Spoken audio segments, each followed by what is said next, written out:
¿Cómo saber la voluntad de Dios? Bueno, busque en la palabra de Dios el libro de los Hechos, capítulo 9. ¿Qué haría usted si el Señor Jesucristo en forma corporal, física y literal se le apareciera y estuviera frente a usted? Creo que lo primero que usted haría sería ponerse de rodillas y adorarle, ¿verdad? Ahora, suponga que Jesús le diga, ¿qué es lo que quisiera saber? ¿Qué le preguntaría usted al Señor Jesús? ¿Sabe qué es lo que yo le preguntaría? Señor, ¿qué quieres que haga? Ahora, un episodio así sucedió literalmente. El Señor Jesús se le apareció a un hombre llamado Saulo, y Saulo hizo esa pregunta. Leamos Hechos, capítulo 9, versos 1 y 2. Saulo, respirando aún amenazas y muerte contra los discípulos del Señor, vino al sumo sacerdote y le pidió cartas para las sinagogas de Damasco, a fin de que si hallase algunos hombres o mujeres de este camino, los trajese presos a Jerusalén. En simple español eso significa que él tenía autorización para perseguir a los cristianos, ponerlos en la cárcel y llevarlos a Jerusalén para que sean enjuiciados. En su viaje, estando cerca de Damasco, una luz intensa que venía desde el cielo los rodeó. Saulo se cayó de su caballo, y estando en tierra, oyó una voz que le decía, «Saulo, Saulo, ¿por qué me persigues?» Él dijo, «¿Quién eres, Señor?» Y él le dijo, «Yo soy Jesús a quien tú persigues. Dura cosa te es dar coces contra el aguijón». Él, temblando y temeroso, dijo, «Señor, ¿qué quieres que yo haga?» Y el Señor le dijo, «Levántate y entra en la ciudad, y se te dirá lo que debes hacer». Las dos grandes preguntas que todos debemos hacer alguna vez son, primera, ¿quién eres, Señor? Y segunda, Señor, ¿qué quieres que haga? Esas son dos extraordinarias preguntas. Y el apóstol Pablo invirtió el resto de su vida encontrando las respuestas a esas preguntas. ¿Quién es Jesús? ¿Y qué es lo que Jesús quería que él hiciera? Leí acerca de un joven marinero que hizo su primer viaje a bordo de un destructor, cruzando el océano. El entrenamiento de este joven marinero era impecable, por lo que le asignaron la tarea de sacar ese buque de guerra del muelle y llevarlo de regreso a los Estados Unidos. Era la primera vez que le habían asignado un trabajo tan importante y él quería hacerlo bien. Era un joven marinero muy inteligente, así que en un momento la cubierta del buque se llenó de actividad. El joven da órdenes por aquí y órdenes por allá, y todo se movía con la precisión de un reloj suizo. Y a pesar de lo difícil que es la maniobra de sacar del muelle un buque tan grande, lo hicieron muy bien y en un tiempo récord. De pronto le dijeron al joven marinero que tenía un mensaje del capitán. Y le pareció extraño, porque era un mensaje impreso. Pero lo leyó, y esto es lo que decía el mensaje. «Joven, ha realizado un excelente trabajo. Lo ha hecho velozmente, todo de acuerdo a las normas y reglamentos. Pero hay una regla no escrita que no tomó en cuenta. La próxima vez que saque un buque del muelle, asegúrese de que el capitán está a bordo».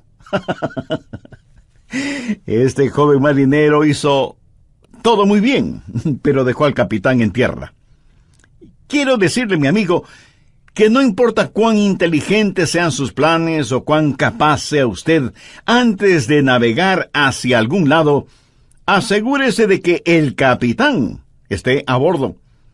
Asegúrese de saber cuál es la voluntad de Dios. Ahora, ¿cómo saber la voluntad de Dios? Busque Jeremías 10, verso 23.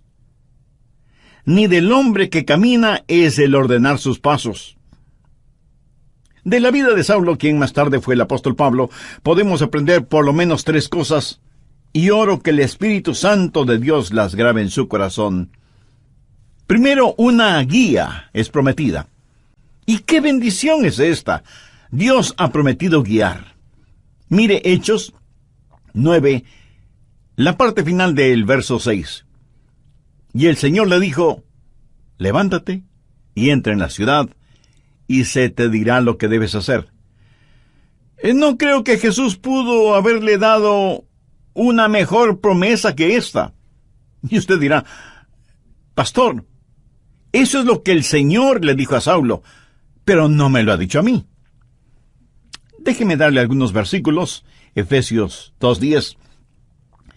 Porque somos hechura suya, creados en Cristo Jesús para buenas obras, las cuales Dios preparó de antemano para que anduviésemos en ellas. ¿Qué es lo que esto significa? Que Dios tiene un plan para su vida. Salmo 37:23. Por Jehová son ordenados los pasos del hombre, y él aprueba su camino. Salmo 32:8. Te haré entender y te enseñaré el camino en que debes andar. Sobre ti fijaré mis ojos. ¿No es esa una hermosa promesa? Y ahora Isaías 58:11. Jehová te pastoreará siempre. Proverbios 3, versos 5 y 6. Fíate de Jehová de todo tu corazón, y él enderezará tus veredas. Mi amigo, la voluntad de Dios viene a nosotros de tres formas. Primero, viene como su voluntad soberana. La voluntad soberana de Dios siempre se realiza. Nadie puede cambiarla ni detenerla. Dios es Dios y realiza lo que desea hacer, porque no hay nadie que pueda oponerse a su voluntad. La voluntad de Dios es misteriosa, es desconocida. Ni usted ni yo podemos conocerla. Solamente Dios la conoce. Deuteronomio 29:29 dice, las cosas secretas pertenecen a Jehová nuestro Dios, mas las reveladas son para nosotros y para nuestros hijos para siempre. Las cosas secretas pertenecen a Dios. Usted será una persona mucho más feliz si renuncia a ser Dios y deja que Dios sea Dios. Hay ciertas cosas que usted nunca entenderá, sino hasta cuando llegue al cielo, si es que es salvo, y cuando esté allá le aseguro que ya no tendrá interés en saberlas. Las cosas secretas pertenecen a Dios. Esa es la voluntad soberana de Dios. En segundo lugar está la voluntad moral de Dios. Hay ciertas cosas que Dios dice que son correctas y otras que son incorrectas. Por ejemplo, el robo, la fornicación, el asesinato, el orgullo, la mentira, son cosas incorrectas. En cambio, el amor, la justicia, la honestidad, la pureza, la bondad, el respeto, la consideración, son cosas correctas. Esta es la voluntad moral de Dios, y no va a cambiarla para mí, ni va a cambiarla para usted. Son normas fijas de lo bueno y lo malo, porque Dios así lo ha decretado. ¿Estamos de acuerdo? La voluntad moral de Dios la encontramos en la palabra de Dios, sin titubeos, sin tartamudeos, ni apologías, ni vacilaciones. Dios dice, esto es bueno, o esto es malo. Es la voluntad moral de Dios, y no la va a cambiar absolutamente por nadie. En tercer lugar, está la voluntad particular de Dios. Esto es, la voluntad especial de Dios para usted o para mí. Dios tuvo una voluntad especial para Saulo. Por ejemplo, mire en Hechos 9:15. El Señor le dijo, ve, porque instrumento escogido me es este para llevar mi nombre en presencia de los gentiles y de reyes y de los hijos de Israel, porque yo le mostraré cuánto le es necesario padecer por mi nombre. Dios tuvo un plan muy especial para este hombre. Pablo sería un apóstol a los gentiles. Era un vaso escogido. Verá, eso es muy importante para mí. Dios lo escogió en forma muy particular para que sea un vaso especial, y Dios tiene una voluntad especial para cada uno de nosotros. Por ejemplo, fue la voluntad soberana de Dios que un hombre llamado Adrian Rogers sea parte de los elegidos de Dios. ¡Aleluya! Yo francamente no lo entiendo, pero me regocijo. Es la voluntad soberana de Dios. En forma soberana, Dios derramó su amor sobre mí y me salvó, y agradezco a Dios por eso. Y luego fue la voluntad moral de Dios que yo me casara con una cristiana. La Biblia dice que no debemos unirnos en yugo desigual con los incrédulos. Por lo tanto, sé que Dios tiene una voluntad moral para que, si me case con una creyente en el Señor Jesucristo. Y para mí, Dios tuvo una voluntad particular, y su nombre es Joyce. ¿Lo ve?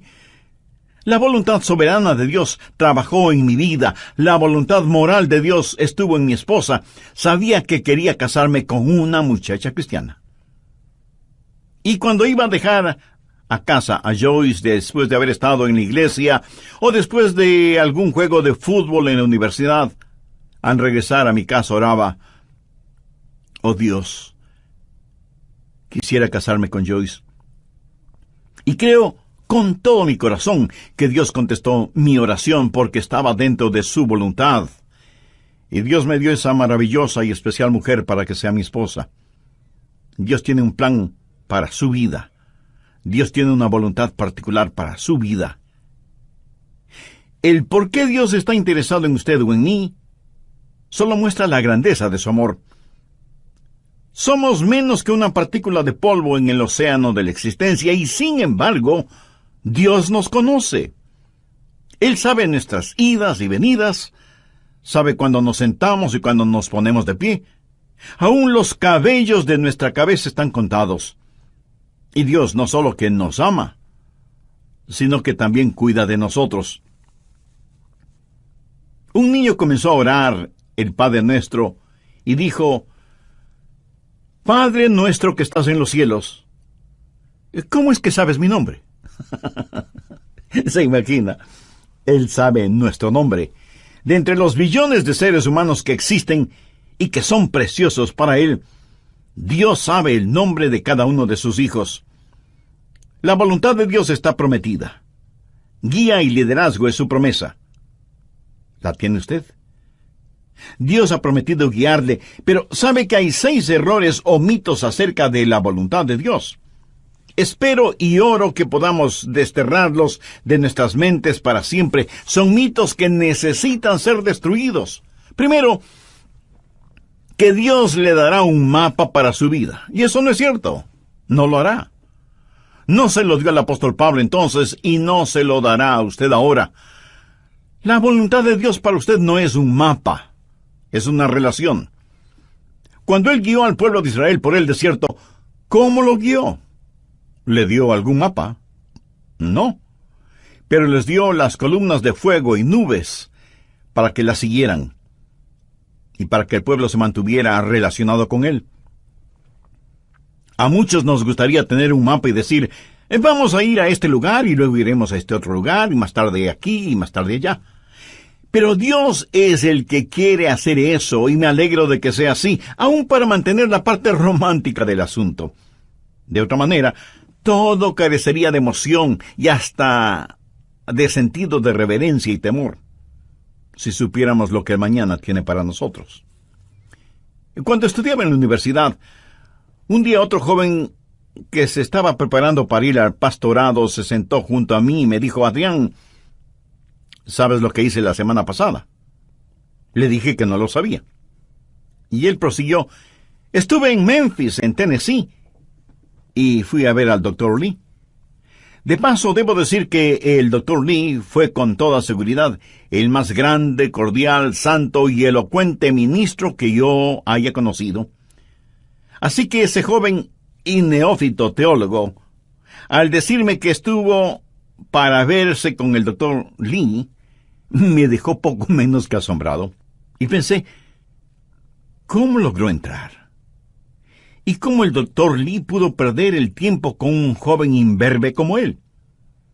Yo pensaba todo eso y al mismo tiempo me decía: cómo me hubiera gustado a mí hacer lo mismo. Hubiera sido como decir: estuve en Washington y fui a ver un ratito al presidente de los Estados Unidos. Así que, picada mi curiosidad, le dije: a ver, cuéntame, ¿cómo lo lograste? Me dijo que llegó hasta la oficina de la secretaria y le preguntó si podía ver al Dr. Lee. Ella me dijo que sí, pero solo por unos pocos minutos. Él entró en la oficina del Dr. Lee, conversaron brevemente sobre varias cosas, y finalmente el Dr. Lee oró con y por el joven estudiante. Y eso fue muy interesante para mí. Y traté de imaginarme toda la escena.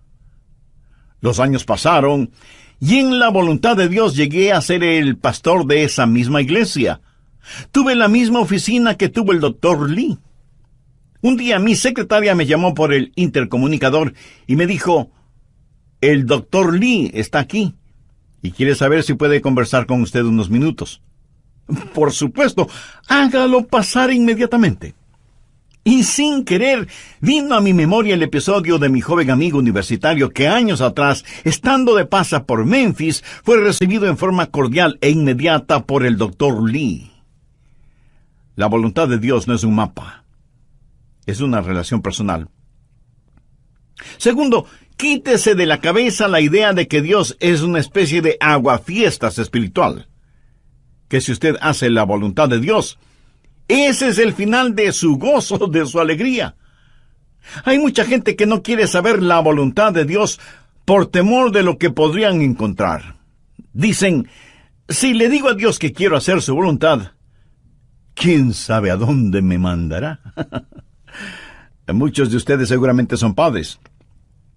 Suponga que un día su joven hijo de 14 o 15 años viene y le dice: papá, estoy convencido que eres un hombre bueno, piadoso y sabio. Quiero saber qué es lo que quieres que haga. Haré cualquier cosa que tú quieras que haga. ¿Qué haría usted? Creo que usted primero se quedaría como una estatua con la boca abierta. No daría crédito a lo que está escuchando de boca de su hijo. Segundo, como un sonámbulo iría donde está su esposa y le preguntaría: ¿escuchaste lo que nuestro hijo dijo?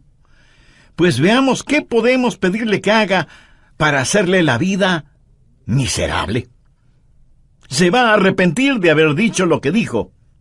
¿Qué es lo peor que podríamos pedirle que haga?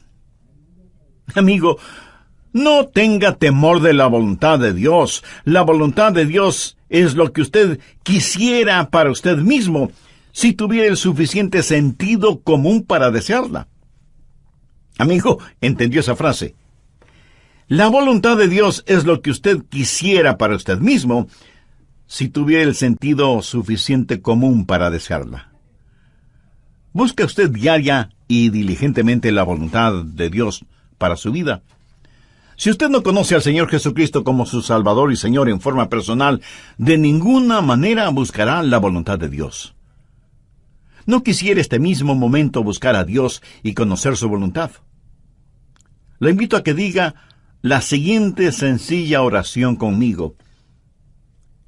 Querido Dios, reconozco que por estar viviendo de acuerdo a mi voluntad, he vivido en pecado y en rebelión contra ti.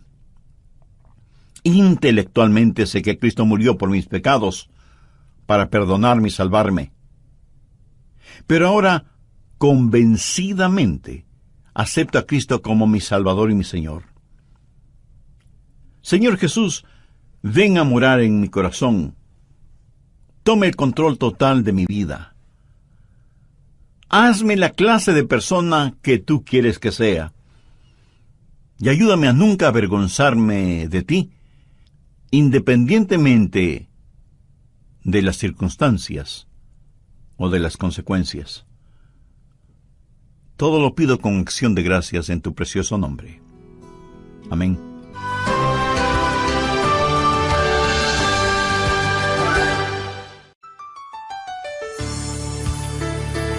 Este es el Ministerio de Estudio Bíblico Radial del Dr. Adrian Rogers.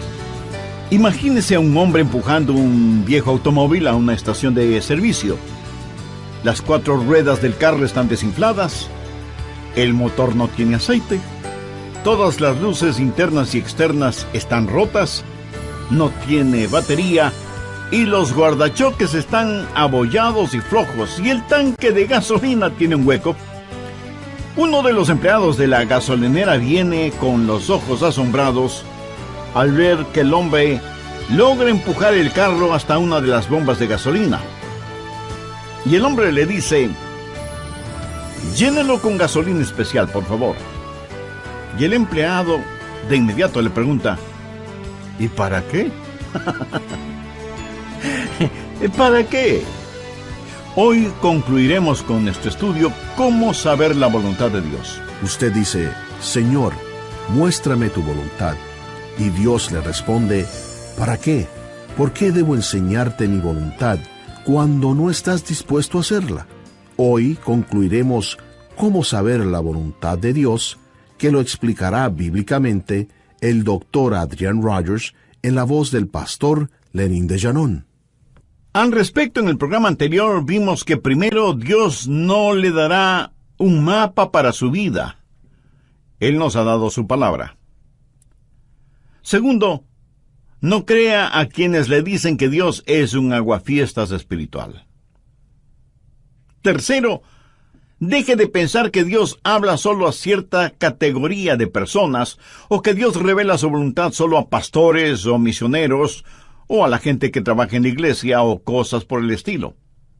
Pero que Dios no tiene una voluntad para personas comunes y corrientes. Dios tiene una voluntad para cada vida. Así que deje de pensar que la voluntad de Dios es solo para determinadas personas. Cuarto, cuando Dios le muestra su voluntad para su vida, pudiera ser que tenga o no alguna dramática experiencia, como la del apóstol Pablo en el camino a Damasco. ¿Recuerda cuando Dios le habló a Elías en la montaña y soplaba el viento? Dios no estuvo en el viento, ni en el fuego, ni en el terremoto.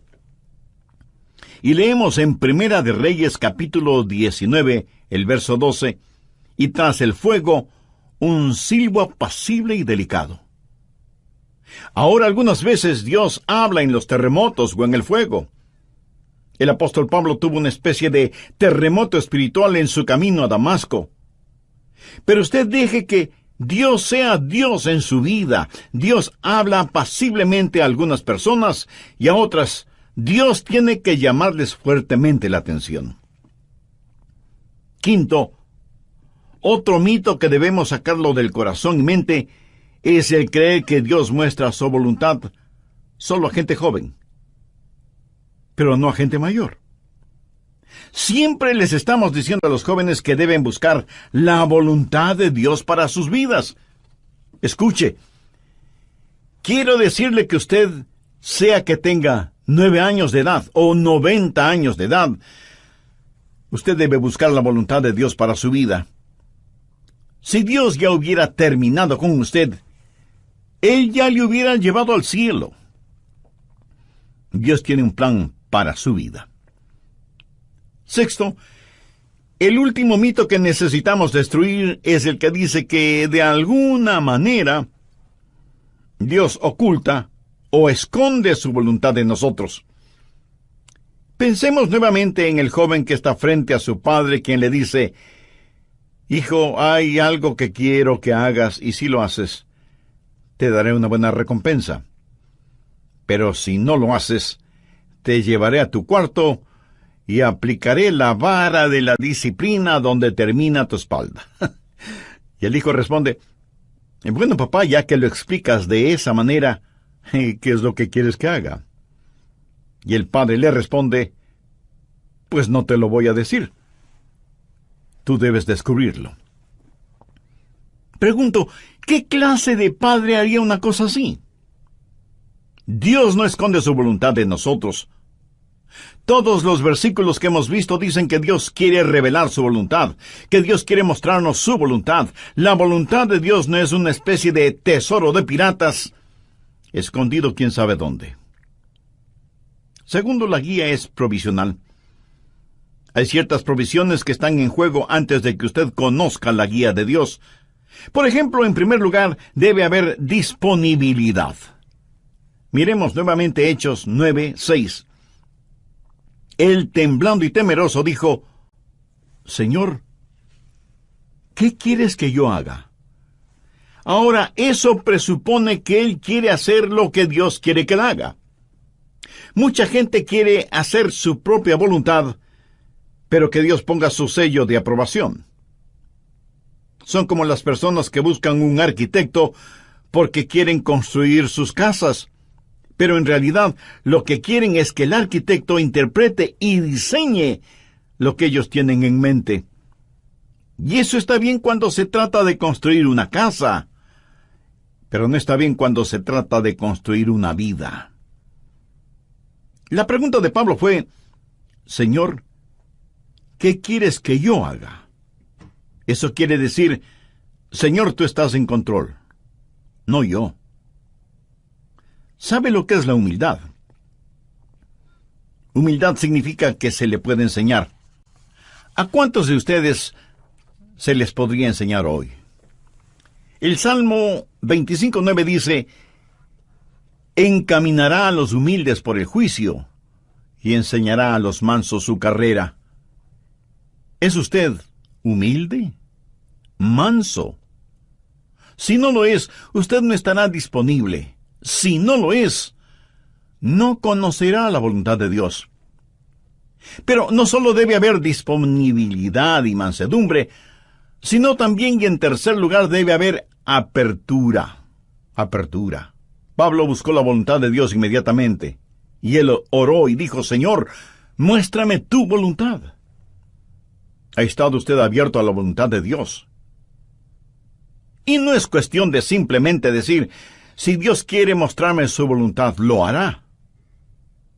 ¿Ha orado usted en forma honesta y sincera diciendo: Señor, yo quiero conocer tu voluntad? ¿Se reporta usted para servicio diario delante de Él? Después de conocer al Señor Jesús, usted va a ser como Pablo y decir: Señor, ¿qué quieres que yo haga? Y aún hay otra provisión. Hechos 9, versos 8 y 9. Entonces Saulo se levantó de tierra, y abriendo los ojos no veía a nadie. Así que, llevándole por la mano, le metieron en Damasco, donde estuvo 3 días sin ver, y no comió ni bebió. ¿Puede imaginarse eso? Aquí está este hombre que capturaba y encarcelaba a muchos, y ahora ciego, es tomado de la mano para ser guiado. Ahora es un hombre dócil, se ha rendido, ha cedido ante la presencia de Cristo. La Biblia dice que debemos presentar nuestros cuerpos como sacrificio vivo. ¿Puede usted decir que así lo hace diariamente? Señor, tu voluntad, sin vacilaciones, sin reservas, donde quiera, a cualquier hora, cueste lo que cueste. ¿Se atrevería usted a decirlo? ¿Se ha rendido completamente a la voluntad de Dios? Decimos: Señor, yo quiero conocer tu voluntad. ¿Está listo para hacerla si Dios le mostrara su voluntad? Tercero, es una guía práctica. Dios nos ha dado formas muy prácticas para que podamos conocer su voluntad, y están aquí en su palabra. Una de las formas de conocer la voluntad de Dios es por medio de los milagros. Mire lo que le sucedió a Saulo. Estando en el camino rumbo a Damasco, cuando repentinamente le rodeó un resplandor de luz del cielo, y cayendo en tierra, oyó una voz que le decía: Saulo, Saulo, ¿por qué me persigues? Dios puede hablarle a usted por medio de visiones, o por medio de sueños, o por medio de una voz audible. Dios puede hablarle y guiarle por medio de un milagro. Y me apresuro en decir que normalmente Él no nos guía con milagros, pero de vez en cuando lo hace. Ahora, toda vez que tenemos la Biblia completa, esa clase de milagros no son necesarios en la actualidad, y no es la forma normal de Dios para guiarnos. Pero lo menciono porque está en la palabra de Dios. Pero si usted tiene una visión, o un milagro, o un sueño, o lo que sea, será mejor que las compare con las otras cosas que voy a mencionar para ver si encajan unas con otras. y no es una mera autosugestión. En segundo lugar, Dios le hablará y le guiará por medio de su palabra. Y si usted pregunta, ¿le guió Dios a Pablo con su palabra? Amigo, es mejor que lo crea.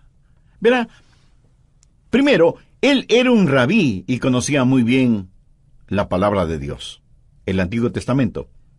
Segundo, hace poco él había escuchado un sermón en los labios de uno de los más grandes evangelistas de entonces, un hombre ungido y lleno del Espíritu Santo cuyo nombre fue Esteban. Y cuando el santo Dios le habló a Saulo, le dijo, «Dura cosa te es dar coces contra el aguijón». Pablo estaba lleno de la palabra de Dios, y es la palabra de Dios la que guía. Anote al margen el siguiente versículo.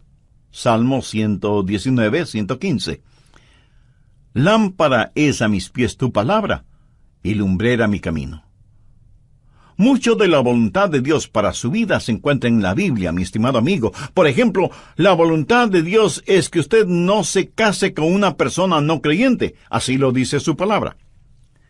Si usted está saliendo seriamente con una persona que no es salva, entonces, ¿por qué lo hace si sabe que no puede casarse con esa persona?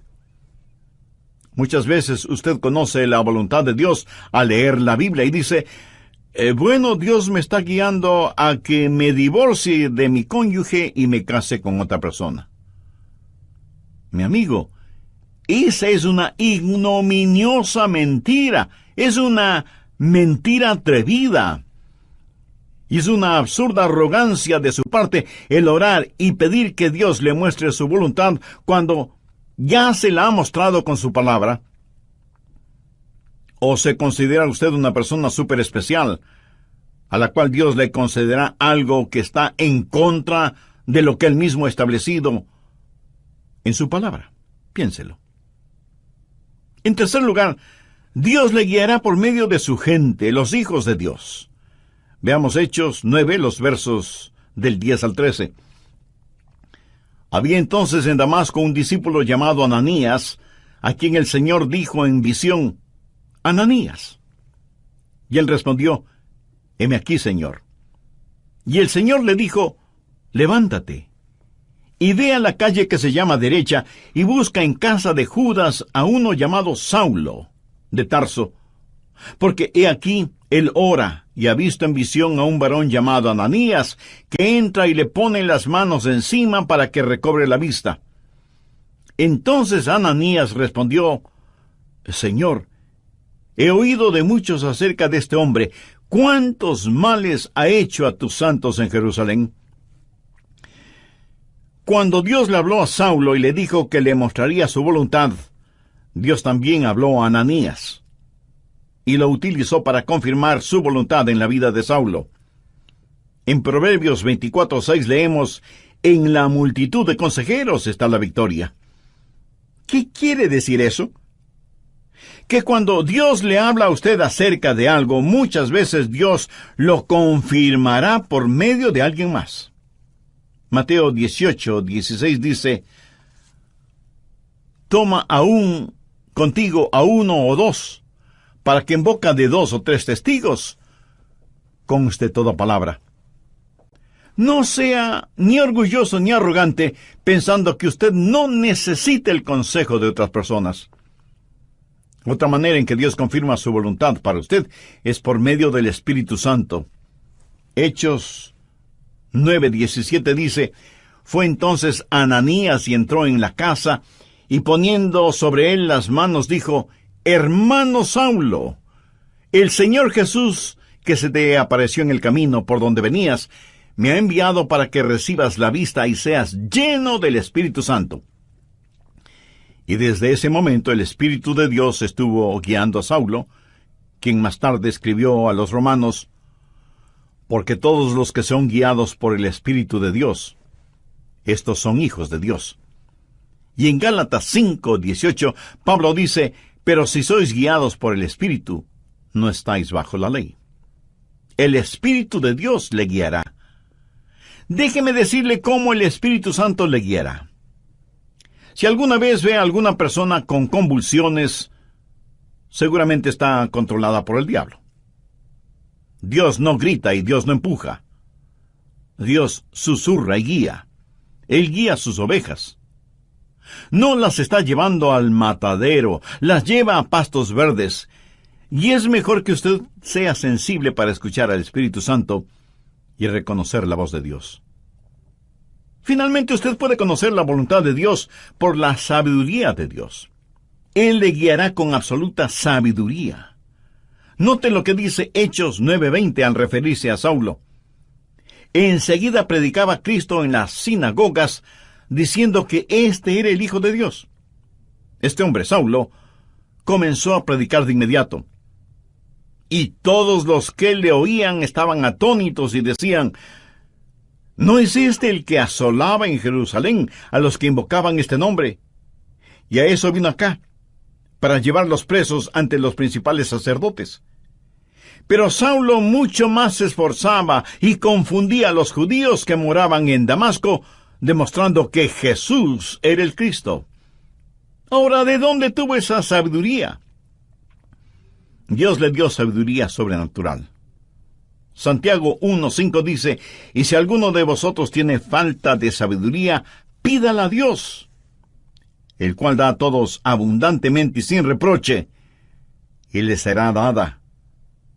¿Sabe lo que es la sabiduría? Sabiduría es ver la vida desde el punto de vista de Dios. Cuando usted ora y tiene el Espíritu de Dios y la palabra de Dios en usted, empieza a tener sabiduría. El conocimiento viene cuando observamos las cosas a nuestro alrededor. La sabiduría viene cuando miramos hacia arriba, a Dios. La sabiduría tampoco es tener unas lagrimitas en las pestañas y un calorcito en el corazón. Sabiduría es tener una mente fija en Dios, llena de la palabra de Dios y guiada por el Espíritu Santo de Dios. ¿Qué es lo que dice Santiago?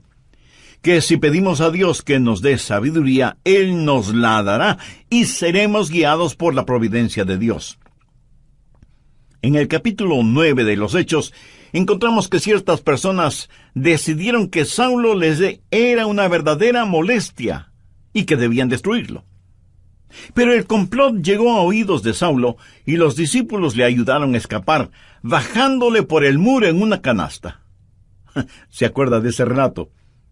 Pero, ¿cómo supo él que querían matarle? Bien, en la providencia de Dios, esas acechanzas llegaron a conocimiento de Saulo y pudo escapar. La providencia de Dios.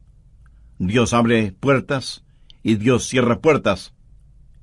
Y lo que usted podría considerar casualidad es el plan de Dios y la forma en que Dios nos guía en este mundo. Y muchas veces no lo vemos como la providencia de Dios, sino hasta muchos años después. Amigo, no tenga temor de la voluntad de Dios. La voluntad de Dios no lo llevará donde el poder de Dios no pueda sustentarlo. Y la voluntad de Dios es absolutamente lo mejor para usted, para su cónyuge, para sus hijos. Ahora escúcheme muy atentamente. La forma de conocer la voluntad de Dios para el resto de su vida es hacer la voluntad de Dios ahora. Es muy difícil el pilotear un barco que no se mueve. Verá, la forma de entender la parte de la Biblia que no entiende es obedeciendo lo que sí entiende. La manera de saber acerca del futuro es obedeciendo a Dios ahora en el presente. Y si usted tiene interés en poseer la voluntad de Dios para su vida, le diré lo que el apóstol Pablo dijo hace ya tantos siglos. Señor, ¿quién eres? Señor, ¿qué quieres que yo haga? ¿Quién es el Señor? Es el Hijo de Dios que murió por sus pecados y quiere que usted lo reciba ahora mismo en su corazón como su Salvador y su Señor.